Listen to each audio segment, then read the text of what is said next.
Hey, good afternoon, everybody. I am Anto Budiarjo. Welcome to Monday Live. This is something that we do every Monday afternoon at 3 p.m. Eastern to discuss the advances in smart buildings and figure out how to improve built environments. We are listed, the panelists are listed on mondaylive.org if you wonder who we all are. The most important point I need to make here is the views expressed during this hour are personal, not of any company or organization. And do post questions and comments on the Zoom chat so that we can get a lively show going. And also this slide deck, if you need any of the links, is posted on mondaylive.org right on the homepage. So if you want anything there. So we are starting a new month. Last week, we're obviously closed dark for Labor Day. And our theme for the month is the Great Convergence. And we'll talk a lot more about that. I won't comment on that right now. Our agenda, normal news and trends, and then the Great Convergence, specifically talking today about identifying rising concepts. And again, I'll explain all of that. But before we do all of that, hand it over to Ken. What's going on in your world, Ken? Thank you very much, Anto. We have our September issue online. The theme is Connecting Communities.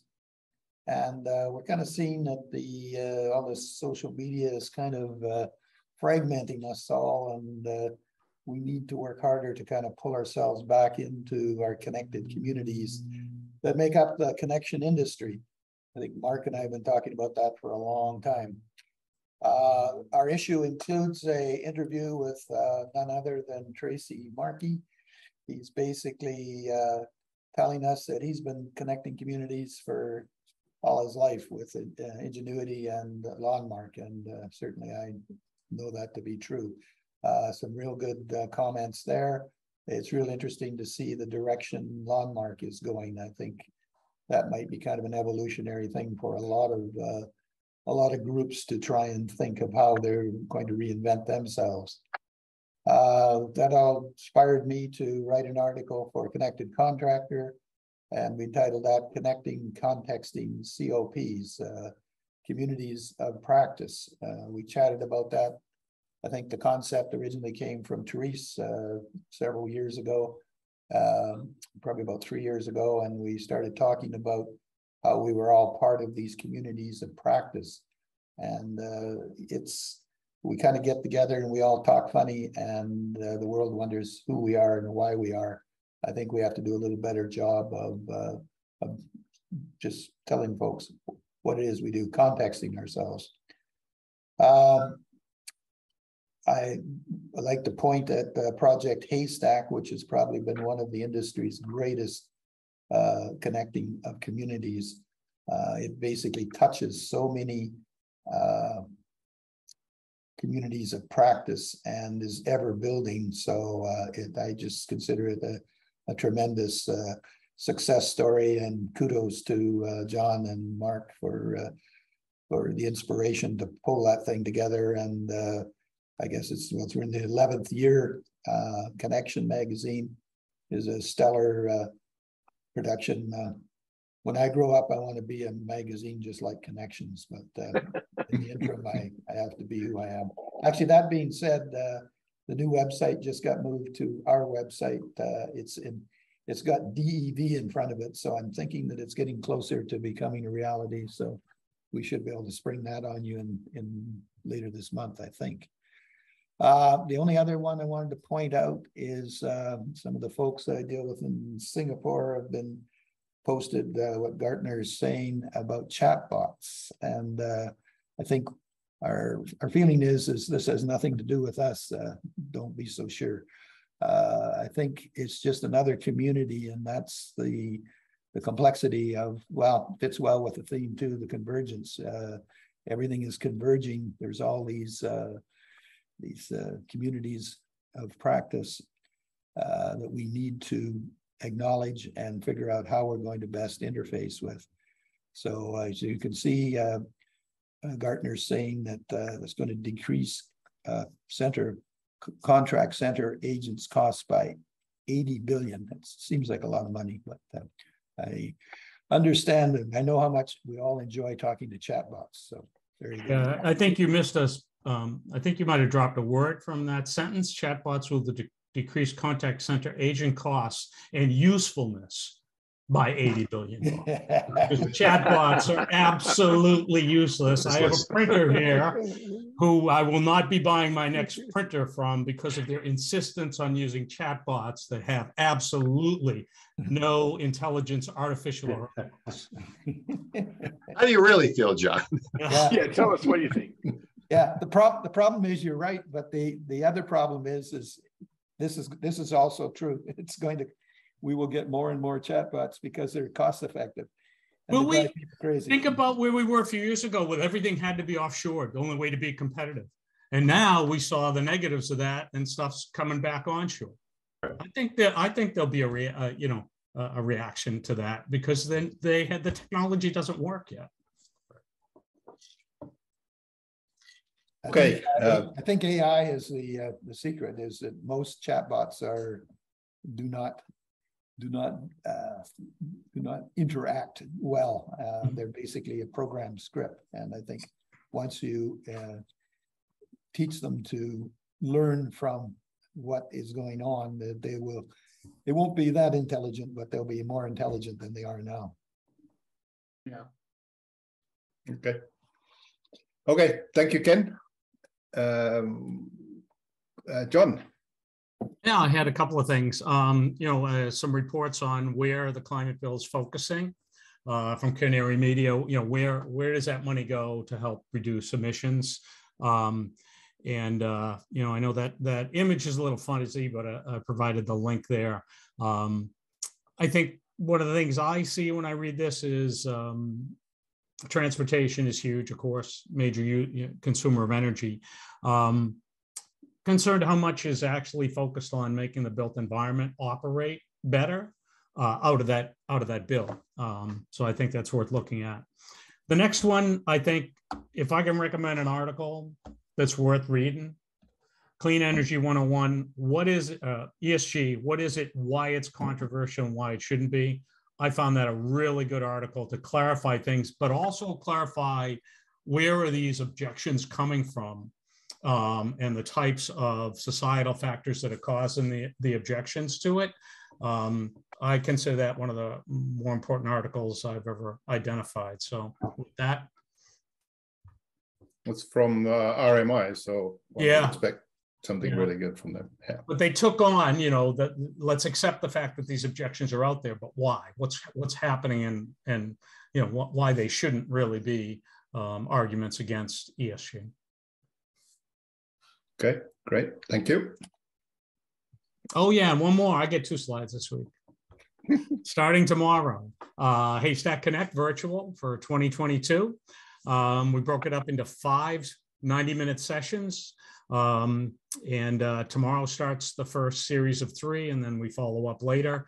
Full program, people contributing from around the world. Lots of great presentations. I'm helming the session on September 28th, where we have speakers from the Digital Twin marketplace, talking about how semantic data is important and how Haystack fits there, but just great series of presentations. Try to catch it live, or it'll all be available recorded. Great. Thank you, John. Mark. All right. I categorize this into the field of dreams. Build it and they will come. And having been in this business as long as I have been in it, we have seen, all of us, panelists and attendees, we've seen what we think is the next greatest building or the environment here that's in the built space. I've seen places that are built underwater that are higher than ozone levels and all this other stuff. However, this one just has blown me away. So Dubai, as you can see from the headline, and again, no surprise that it's Dubai, is building a gigantic $5 billion moon-shaped mega resort. And here's the conceptual picture of that. So basically, go to Dubai, go to the moon, and that's the type of experience they are creating. But I look at this as that, all right, is that gonna, what is it gonna do? And the way I look at this, and I think they've been extremely successful as a country, and in this is that they get the private sector, they get the government sector, all of the sectors come together for the benefit to make Dubai what it is and what it will be. So you can see the transportation side, the commercial side, the residential side, infrastructure, financial, great. Now you got, again, we know that that's unusual in the world today, but again, I just wanted to share this with everybody, and maybe we can meet at the moon in Dubai in 5 years from now, all of us, it'd be great. I had a different interpretation, Mark, when I saw this. Yeah. My interpretation. Go ahead. No, now I understand why the gasoline for my GTO costs so much. Got it. Shouldn't have given up on an electric one too fast, John. Got it. But so that's go the that's the so let me add. Right now, Dubai has a building that they've opened up within the last year or two called the Museum of the Future. Yeah. And so, if you haven't Googled it, take a look at the building. It's not the shape of the moon, but it's unique beyond anything I've seen, and it's all about nothing to do with history from a museum standpoint. It's all about the future. So it would probably incorporate some of the same themes that are going into what you just described, Mark. But take a look at Museum of the Future. But the bizarre thing about Dubai, of course, is they don't have any oil. Right. They're doing it from some other way. I'm there next week, so I'll let you know. Yeah. Okay. Go check it out. And then, of course, Albert's Post, which is actually about that, the line, as they call it, the 170-kilometer long high rise. Saudi. That's in Saudi, right? Yeah.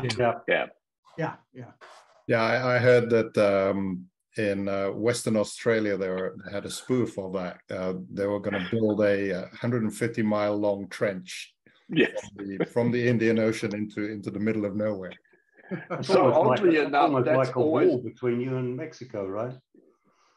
Oh yeah. But that trench, Anto, has always been a part of their plan, because that's actually been around for a decade or more. And it all comes about because the inside of WA is so arid that people wanted to bring water in and create, reasons for people to go. Yeah. And by the way, there is a moon being built. It's nearly finished, actually, in Vegas. Oh, yeah? Yeah. It's not as big as this, but it's quite big. And there is a theme park at the top of it, so you can go there. And I understand the entrance fee to go in that observation deck or whatever is like $450 or something. Whoa. And then in the outside of that globe or whatever it is all going to be LED lights and stuff. Right. I believe. So it's when they open that, it's going to be spectacular. Yeah. Okay. Moving on. I was in New York a couple of weeks back and walked around, spent quite a bit of time in Manhattan and Brooklyn, and just sort of interested in seeing where New York is headed. It's obviously kind of a model big city in the world, and there's a lot of things going on there with regards to cars. They're thinking about putting congestion charging, which everybody's screaming about, and people are complaining about the cost of driving. I would be complaining about the speed at being able to get anywhere driving cars. That's kind of pathetic. We were walking around most of the time. And then there was this news last week about one of the horses collapsing in the heat, which is obviously very sad from a humanity perspective. I don't know. I mean, things are obviously changing in New York and in Manhattan, and I'm not quite sure what to make out of this, but I'm just observing this. And obviously the impact that we all sort of think about in New York is what's going to happen to all of that real estate that is going to change in terms of its use. So sort of threw that out. It's going to be interesting. I'd like to see, Anto, that, I mean, I'd like New York, and I know they're thinking about it's taking on a little bit more of a European model. The European cities are being bike and car friendly, getting traffic out of there. I mean, the mayor of Paris is trying to invest like just under $1 billion to take the Arc de Triomphe and make that green space. I mean, that's the kind of stuff I'd love to see happen in New York. We take on a little bit more of a Euro model, more walking. Like, you're right, but it costs you $30 now to get into London, and then you got to pay probably another $30 for parking. So you really want to have to go in. And last week I actually met Pete Scanlon in town, and you could cross the road because the only thing that was coming up and down were buses and a few other things. You know, the cars are definitely not coming in, making it a lot cleaner than it was. Hasn't stopped people coming into London. It was still crowded. right. But, you know, it's just forcing the cars out. Yeah, but don't forget that New York still has the biggest green space of any major city in the world. Central Park was a big coup, and they did great just to keep it as it was. So you've got to give them some kudos for that. Yep. Absolutely. Okay. So going back to other thoughts, I have a question really for Tracy, and it's about the lawn thing. And we have a phrase here, you know, isn't it? With lawn, it's kind of shutting the barn door after the horse has bolted. You know, it's should have happened so long ago, but it's almost too late for our industry now, isn't it, Tracy? To do what? Well, you know what they're doing with lawn now at the moment of allowing it to be open source and giving everybody access and stuff. It's just they've taken so long to get to the point where they are, you know, what the proposals are now. It's almost too late for our industry, I would have thought. Well, I certainly wouldn't argue that this is way late in the game for things to be changing and moving on. But realistically, a lot of the lawn intellectual property has been publicly available and free through the ISO standards for a very long time. This just happens to be one piece of the work that was created a while ago that they're releasing. So. But yeah, don't get me started on all the woulda, coulda, shouldas in that community. Okay. I have a long list of them that could have changed the course of our industry, I think, a lot, but they needed to happen about 20 years ago. So, for sure. But I don't have that perspective of Tracy, and I still think that lawn has a huge play in the IoT space. That I think that's something that, you know, and I don't know if you have any metrics on it. It would be interesting to know how many IoT hardware solutions are actually lawn-based, if any, that are out there. And I say that because, you know, what IoT solutions hardware-wise, not software, but the hardware that's out there that we've seen and come across, it's terrible. You know, it's just it's cheap, nasty stuff that you know is going to get thrown out after a couple of years. Yeah, it's really been interesting for me to watch a lot of the new IoT stuff and what's going on. It's almost like time travel. Yeah. And not in the future, in arrears in the past, that we're back to where people are wanting to recreate protocols and communication methodologies, mechanisms, and it's I think it's just, you know, it's a business decision perhaps in some cases where they want to create their own intellectual property and not use something that's there. But, you know, the original value proposition for lawn had nothing to do with buildings. Right. And it was all about, hey, here's a better communication way. You know, it's all done. The protocol's done. The chips are there. It's media independent. You can use it with a lot of different things. You know, it had nothing to do with any building applications or anything at all. We still sell millions and millions and millions of dollars a year in lawn components.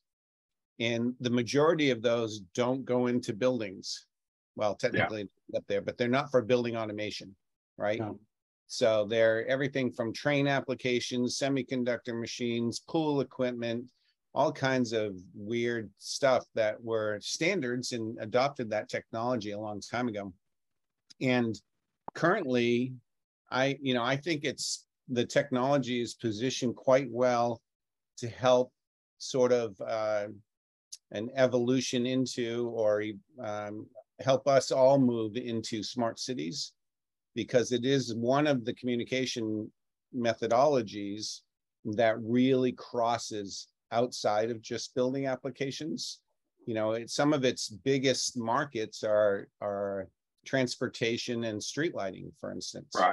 Right. So public transportation, in fact. So it really has the potential of bringing smart cities to bear sooner rather than later in a lot of ways. Tracy, can you speak to the interoperability aspect of Landmark? Because you're trying to focus on that, or is that something for another day? I'm not entirely sure what you're wanting to get to here. I can talk about interoperability in general, or you mean the level of standards, the amount of standard and so forth that exists? Yeah, and Lon's aspiration to focus on that. Yeah, we're a 20, almost 30-year-old technology, right? I say we, but LawnWorks is almost a 30-year-old technology. And there hasn't been a lot of new stuff developed for the platform. And I'm not talking about products, I'm talking about core technology. But at the same time, it literally hundreds of millions of devices sold that have gone into all different kinds of applications. And Landmark's role in particular in all of this has always been very focused on interoperability and creating ways for devices and systems and applications to interoperate. And our newest kind of look of the world, when we kind of stopped and looked around and recognized the fact that there hasn't been a lot of new development. We're an older technology. There's not a lot of new shiny associated with it.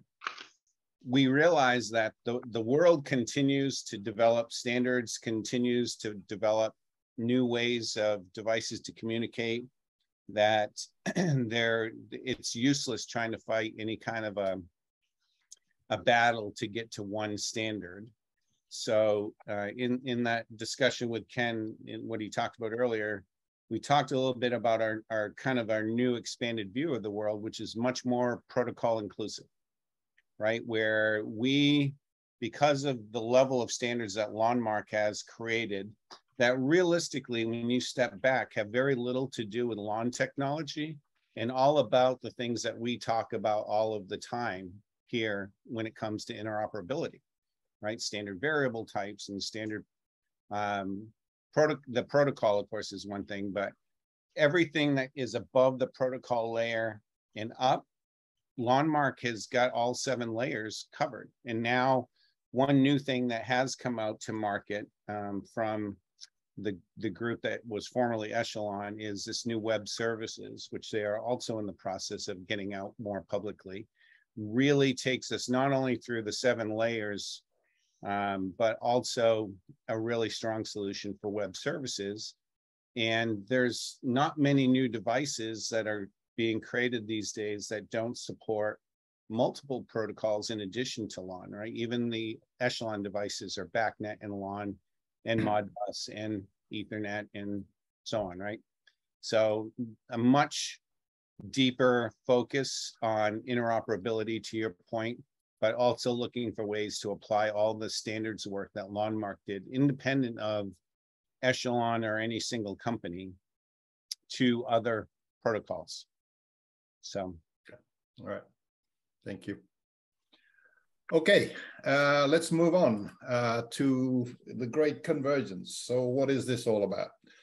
So convergence has been around this industry for a while. I remember when I first started Buildcon 20 years ago, believe it or not. That was all about convergence. It was IT convergence. We now see sort of OT, IT convergence being discussed. So what is the Great Convergence? So we at Monday Live have been talking about the last couple of weeks in our planning session in terms of what we're going to do in September. And one of the things that kept on coming up is that there are lots of different concepts, lots of different things that are sort of coming into the space, into the industry. And here are some of them. We talked about many of these, and this is not a full list. This is just a list that I was able to sort of throw up on a slide. Cloud and grid connected buildings, digital twin, IDL, et cetera, et cetera. There's lots of them. So we kind of wanted to talk about these concepts. And then the conversation then went sort of, okay, these are great concepts, but is it, I mean, the sort of almost the implication is that you've got to choose on some of these concepts as being something or things that you would focus on. But is that really correct? Is that the right way of thinking about this? And isn't it really more correct to say that some elements of these concepts and others really need to converge or are going to converge into what is essentially the future of smart buildings? So that's really what we're talking about, the Great Convergence. A lot of these concepts, some of them are more mature than others. Some of them are very, very abstract. Some of them are less.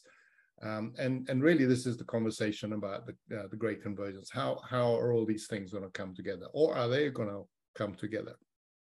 And so that's kind of my sort of explanation, my way of explaining this theme. One of the things that we're going to do today and potentially the next couple of weeks is sort of not prioritize these, but because it's impossible to do that as a group. But maybe each of us and maybe the audience can actually sort of home in on one or two of these concepts that are important to them. Digital twin is obviously very important to me, so I would put that somewhere along the top. I think we all understand that. But then there's this concept of composability, which is how you bring the pieces together into a bigger piece that work together, is another sort of concept that is very, very new. So, you know, that I'm just going to stop there and stop the share and open it up to the group to talk about this. Who wants to kick it off? I want to kick it off with SPOG. SPOG. Single pane of glass question. I think it's kind of an interesting subject. And, you know, you had that list up, you know, part of my, sometimes when you look at that list, a lot of times, you know, the old is new again, right? We've seen a lot of this terminologies come differently and, you know, come back into fashion with new terms, new marketing buzz and new markets and all that sort of stuff. But the single pane of glass one is something that I think, I guess I'm really looking for some input and some thoughts from the panel too on their perspectives of single pane of glass, because every time I hear it, it gets bandied about quite loosely. It seems definitions are very poor as to what it's supposed to mean. But it's obviously very important to customers because I hear it a lot from clients and customers. It's something that they seem to be able to relate to. And I just do wonder if it's really just more a concept rather than a thing. So I'll take a first stab at that, Anna, from my standpoint. To me, I never have quite understood that. If you take that definition or the single pane of glass just on the surface, I remember when that was first kind of put out there as a goal, right? And it had more to do with the days in which you'd go into the basement to the controls department, and there'd be, you know, 3, 4, 5 different screens of everybody's different systems and platforms and so forth. And everyone thought that was really ridiculous and wasteful and not the most efficient way to do that. And now a lot will argue, well, we have a single pane of glass, right? It's your phone, it's a Windows desktop, it's a whatever you want to call it. They're all launching points, just like all those original applications had tabs or buttons to take you to different views. We have icons these days to launch applications and go between them. I do think, though, that the concept of single pane of glass implies a whole lot more, right? Which is beyond just the physical attribute of having them available on a single screen. It's the integration, the data share, that part of it. And from that standpoint, I think the concept is still alive and needed. From the point of the physical, get rid of the four different screens in the basement, we'll probably pass that. I do remember a guy, I described that once to, like you said, Tracy, the guy in the basement, and his answer was, let's just oil the wheels and the chair, make him just move faster between the screens. That was his answer. Literally, they've got screens wrapped around them. It looks like a command center for a spacecraft or something. Right. Yeah, I think your perspective of, I think it's more of a concept than a literal single pane of glass that you point to and go, here it is. That's how I've interpreted, but I just see a lot of wide variety of interpretation. But that then begs the question: what is it, right? What is that? Well, conceptually, we can probably all talk about it, right? It's the integration of data, the sharing of information.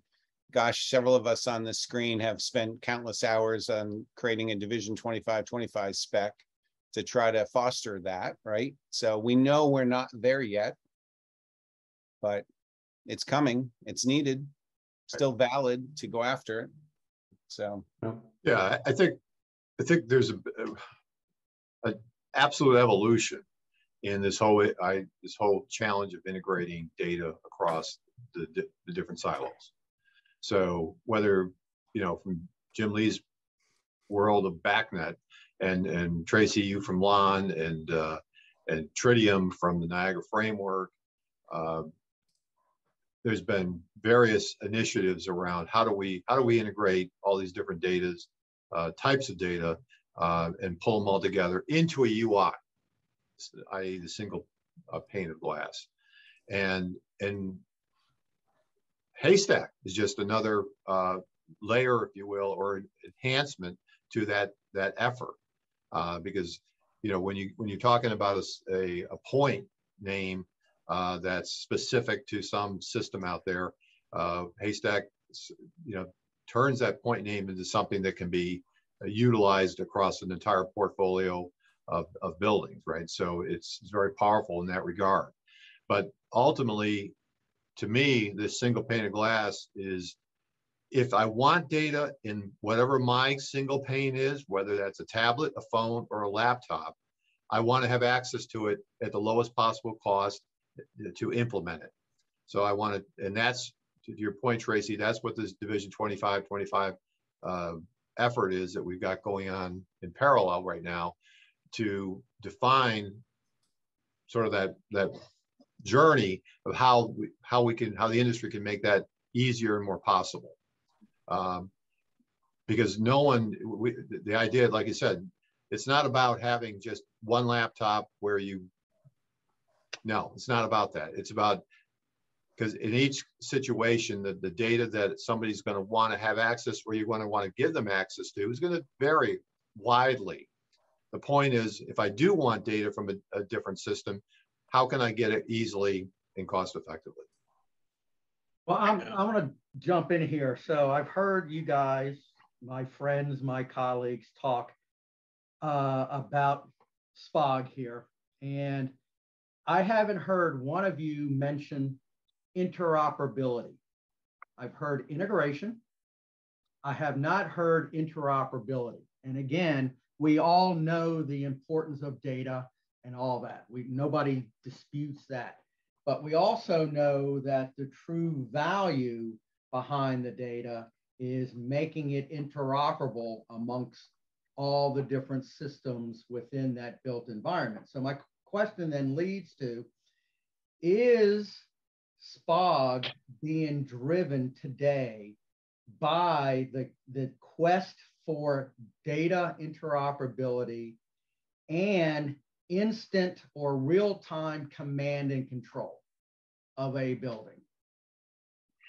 So I think the analogy I've used, Mark, to help, and I'm with you on this one. So the analogy I've used to help sort of people understand that concept is, take a platform like Outlook, right? Outlook as a package it comes with calendar, it comes with email, it comes with notepads and whatever the hell other contacts and a few other stuff, right? And what's clear to me is that, you know, the workflow of doing an email is totally a different workflow to doing a calendar item, which is a different workflow to adding a contact into the contact database. But when I do my email, I want interoperability. So yeah, I want interoperability with the calendar app because I want to be able to pull over calendar schedules from people that I'm scheduling, right? And vice versa. When I'm in my calendar app, I want to be able to have access to my email contacts out of my contact system, you know, to be able to pull them into the thing.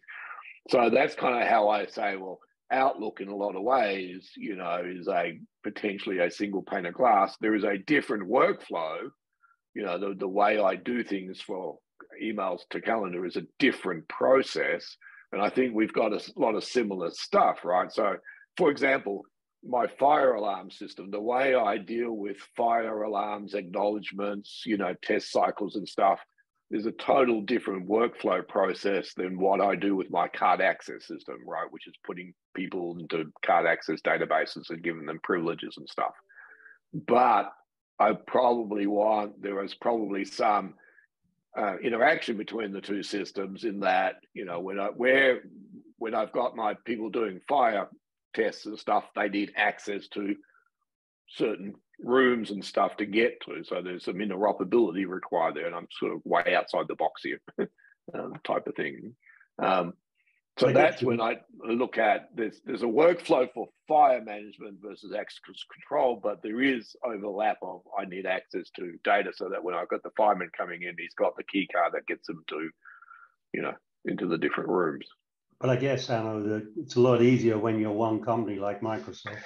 So that's a really good point, Roger. And I wanted to that's a really good point. So, and not only that, but one of the things that Microsoft does really well, right, is it sells its platform to large corporate entities because it's easy. It's everything's in the box for you. Everything's done.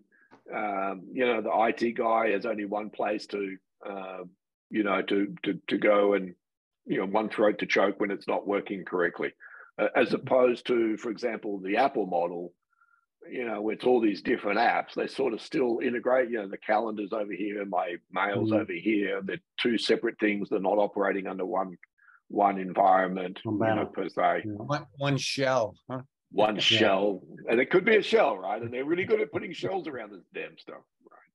Yeah, well, that's what, you know, the majority of apps that you see these days, especially in our industry, they're just wrappers. They're just shells around web pages. So it's this whole thing is interesting. And I keep thinking back to the days when, you remember how frustrating it was when you couldn't copy and paste from one application to another? And now we've got that, not quite, but almost universal ability to cut and paste. Right. That's a very basic example of the level of interoperability we need to achieve. I totally agree with Mark.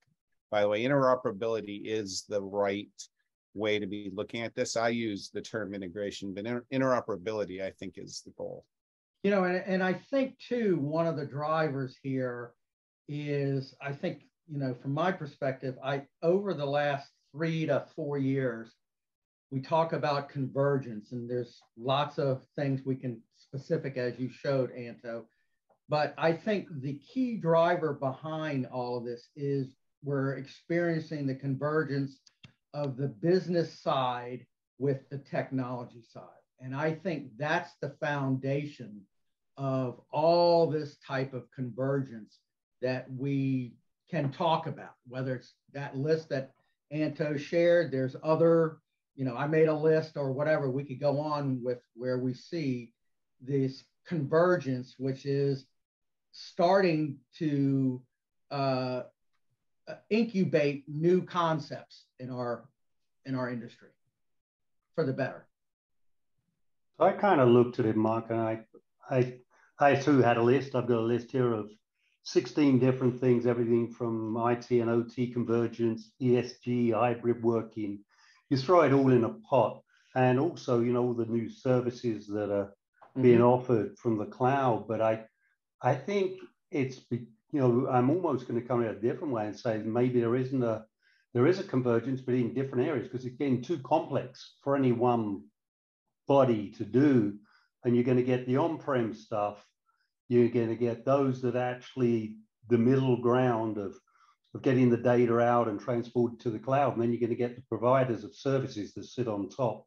And I can't see the guys who are offering the SaaS services actually going on site to actually do the project work. So I think there's some lateral dividing lines now beginning to actually come out of this. There's a lot of, we're almost at a perfect storm at the moment where we got many things going on, from energy to ESG to, you know, the hybrid working, OTI, you know, the list is significant.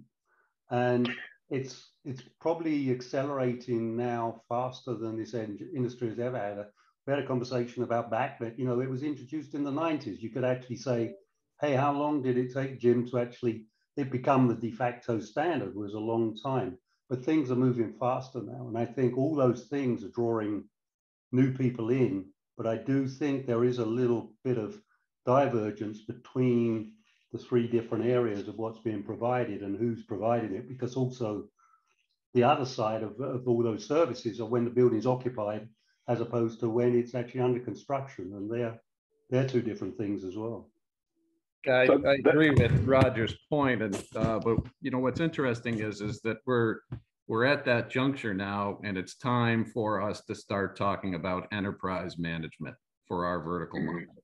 All of these things feed into enterprise management. Different vendors will offer different enterprise management operations, which go down those different verticals and different value propositions that Roger's talking about.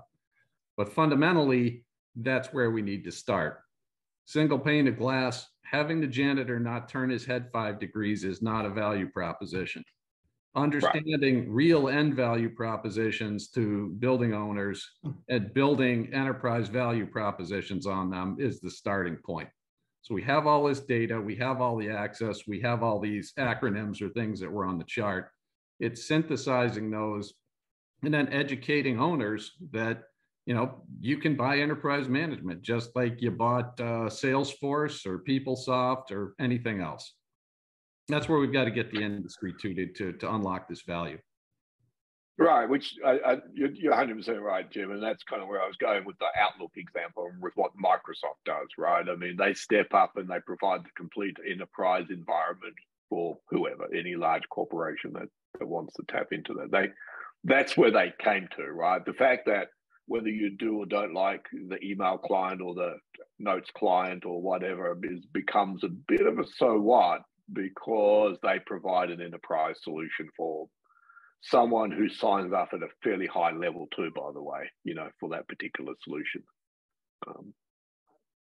And you might not like the Notes app, but you might want to use Evernote instead of their Notes app. But, you know, that becomes a corporate goes, well, sorry, we got the enterprise solution and that's what it is.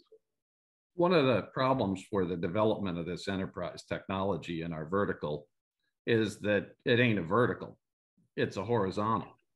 And that is actually a really tough sticking point, because if you look at the development of technologies, Outlook is a horizontal also. So that's a good example. But a lot of our value propositions are vertically based, and a lot of our markets are vertically based. Everybody's got a building, right? Got to be in a building. So we touch everybody, but we touch nobody at the same time, unless we're bringing specific vertical value to the silos that they think they're in. Hospital guy doesn't think he does buildings. He does hospitals. Is enterprise systems vertical or horizontal? It depends on which part of it, I guess. I think that depends really on your customer and how the market's going to develop. But my thesis is that it will not develop horizontally because people don't naturally think of themselves horizontally. Even the commercial office market is a vertical unto itself, very different from the others. But there exists today an enterprise thing when large companies use it to manage their resources and people and everything else, right? That exists.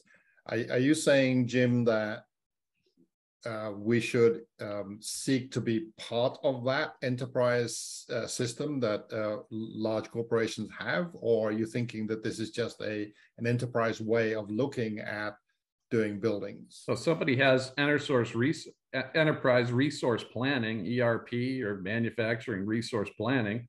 Space is one variable. Right. And what I'm saying is that people in those silos are very lacking in the data and the value propositions we could provide them to manage those applications better. So in cases like that, those existing enterprise vendors would be clients or customers or consumers of this data. But there may be plenty of other cases where nobody has invented or claimed that value. And there's new value to be gleaned from synthesizing this information together. Jim's point, I'm seeing a lot of customers today that are bringing data from multiple enterprise or vertical based or point based systems and dumping that raw data into a data lake and then using some other software tool to analyze that data and display that data through Microsoft BI or Tableau for the executive team to then make decisions from that aggregated data. So there's an opportunity for someone in the marketplace to develop a solution, because many customers that get the technology and understand that data is useful, they're doing it themselves, sometimes very painfully. Hoffman, it's been done. Thank you. Well said. But yeah, what you're talking about, Scott, I've seen too just recently too. Right? I think in some contexts I've seen customers, larger ones, in frustration not being able to get that enterprise solution, are going off making their own, and they're using Power BI and they're using, off-the-shelf tools, and all they're saying to us is, you just dump the data into this box over here, we'll go deal with it, and they're doing that out of frustration because, that no one else is stepping up to say, I've got the enterprise. So I don't have the outlook for you. So, but, I've got some stuff that goes into the contact database. How about that? And I think you'll see early adopters certainly doing that. And I think you'll see early entrepreneurs providing value propositions. But, as an outgrowth of analytics, we've been interested in this for years. And we found for different vertical markets, we found enterprise value propositions that can make a difference. So while it's great to scream that energy savings are important now, and it's nice that natural gas prices have just doubled for all of us to make our energy business more interesting, ultimately, I think these value propositions that will be specific to regulatory issues in a meat packing plant or in the pharmaceutical industry, or joint commission surveys in the hospital, as these things all get teeth, as ESG gets teeth, ISO 50001, or energy modeling internationally, Europe, other places. All of these things are opportunities to reach in that direction. And I'm not smart enough to know how the industry is going to develop itself, but I think we're going to get beyond this. What do we do with building automation data in a janitorial closet, and finally attain that escape velocity and get it into the C-suite? Can I offer a comment? So while I agree that we're seeing convergence, I also think we're seeing the exact opposite. So let me give you some examples of what I'm seeing. We know that new IoT products, services, apps are just flowing out there like crazy, right? They come so fast. And we also know we need the data interoperability if we're going to get to a single pane of glass or whatever that unified view the customer wants.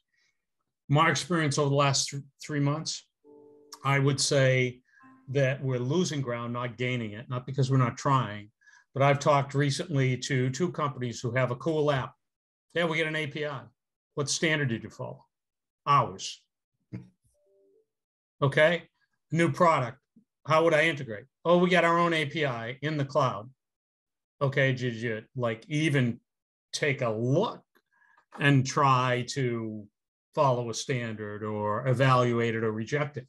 And it's not the financial motivation. It's a startup. They got cool stuff, get it to the market as fast as possible, sell to some people who are then frustrated by, hey, I can integrate this. I can't interoperate it. I can integrate it with work, right? And I would say that is racing ahead, and we're actually losing ground. I'll give you another example, came up on your first slide, Anto, EV charging. The EV charging industry has a standard, OCPP, for their communication, how you're going to talk to chargers. All I can tell you is it's hugely complex and primarily cloud-based.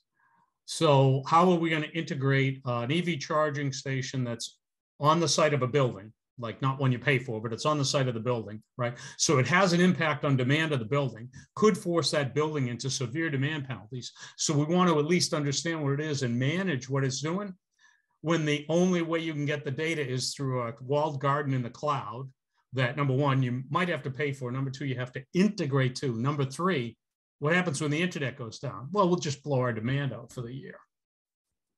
I'd say this is running away, not running closer. I think there's a lot of truth in that. It's so easy to innovate into a single specific niche or app these days. And most of these companies that are doing this innovation are working in a vacuum, right? They're not from our industry at all.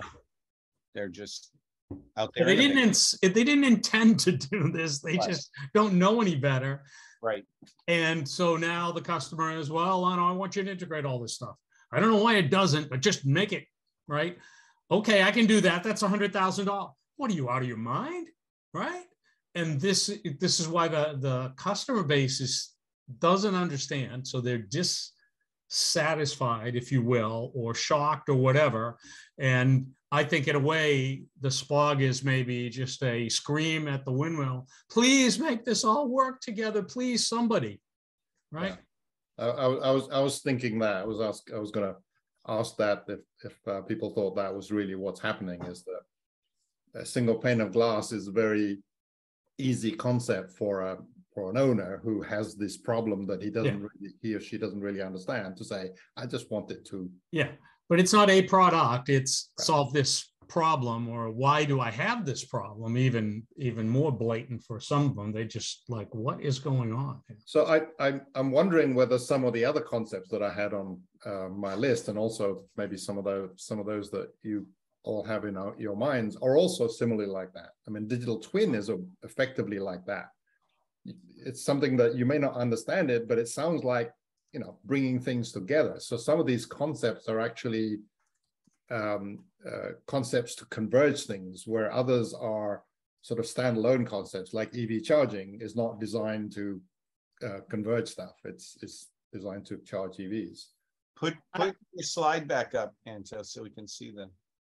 Look, Anto, I don't want to be the kind of the cynical dude here. That's not my role in this group. But some of these things are just marketing speak that hold the industry back, frankly. The point is that these and others are what people are saying and thinking and talking. So it must be in people's heads that SPOG does something. Otherwise, they wouldn't say, I want a SPOG. Don't know. I mean, we may be in our group, but operating in 100 countries and talking to systems integrators all day, these words never come up. SPOG never comes up. They don't care. Again, I'm not the get off my lawn guy. These are kinds of things that make the industry so conceptual. The questions I want to ask are, is this term going to keep a systems integrator in business? But I'd argue, Bill, that's what I was saying earlier, is that all this is off-prem. The system integrator works on-prem. None of this means anything to him because he doesn't get engaged with it. He delivers the controls and systems on site. Yeah, there may be something above and you may have heard of it, but none of this applies to him because he's doing the project work on site during the construction phase. Most of this stuff is after occupation. It could be argued some is during it, digital twin, I get it, and you might need your charges before, but a lot of it is not going to apply to the SI because it's not during, it should be thought about, but at a higher level than just doing the BAS or BMS solution. And it is all about the usage of the information afterwards. That's the other common thing, right? It's the usage of the information. The data and the application is really the core, at the core of converging all of these things, whether you call it convergence, SPOG, or whatever, or whether you just do it as you're suggesting, Roger and Bill saying. Yeah. And I'm going to say, as an outsider, the systems integrators, Roger, are on-prem. And a lot of them are trying to move into a service model because they're hearing this, that this is what people want. So they're going to have to operate on the other side of that front door, like you're suggesting. So I'd like to speak in terms of what concepts, what converging concepts are out there that will either bring massive optimizations to the master systems integrators or allow smaller organizations to enter into new areas that their customers are asking for. But the MSI has got a toe in this field and the other one. Right. The SI is still cleanly is, to my mind, yes, he can grow up into being an MSI and make a crossover into the other area. But right now, if it's an SI, it's an SI. Certainly, the first thing he thinks about when I grow up, hey, maybe I can get the maintenance. This is an easy first step. But then he starts getting into these sort of things because he's now got occupiers and tenants and real estate guys, and they want some of this stuff. Well, be it far from me to even think about arguing with Roger Woodward, especially with what you're dealing with in Great Britain right now. So we're kind of on the same page here. Yeah. But to build on Bill's point, I see what you're saying. If you bring those terms up again, Anto, none of those things are things, right? They're all concepts. Right. SPOG is not a thing. ESG is not a thing per se. Compostability, not to Bill's point, as an SI or an MSI trying to deliver something, I don't, what is a SPOG? And we just spent an hour going around in a circle to say a SPOG is a yell of frustration by a building owner who doesn't know what he wants, right? Yeah. That's all it is. Multi-tenant Niagara. Like, how can a systems integrator have multiple customers with his cloud-based Niagara instance? I want to talk about service models and stuff. To me, stuff that's going to transform this business from what my dad gave me at the turn of the last century. Maybe it's a little too down and dirty for this group, but that's kind of where my head's been. Okay, so maybe that's where we can go for the rest of the month for next week. We're coming up to the top of the hour. We're actually there. Wondering if somebody can sort of wrap up this conversation. Ken, you've been very quiet. I'll pick on you. There's a lot of topics going a lot of directions, a lot of stuff we've talked about for years.